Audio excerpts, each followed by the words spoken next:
श्रियकान्ताय कल्याणनिधये निधयेतिनाम् श्रीवेङ्कटनिवासाय श्रीनिवासाय मङ्गलम् लक्ष्मी सविभ्रमालोकसुभ्रूविभ्रमचक्षुषे चक्षुषे सर्वलोकानां वेङ्कटेशाय मङ्गलम्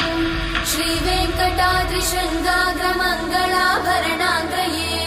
मङ्गलानां निवासाय श्रीनिवासाय मङ्गलम् सर्वावयव सौन्दर्य सम्पदा सर्वचेतसां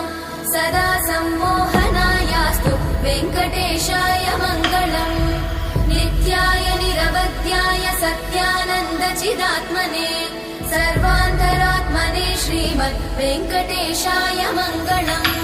स्वतः सर्वविदे सर्वशक्तये सर्वशेषिने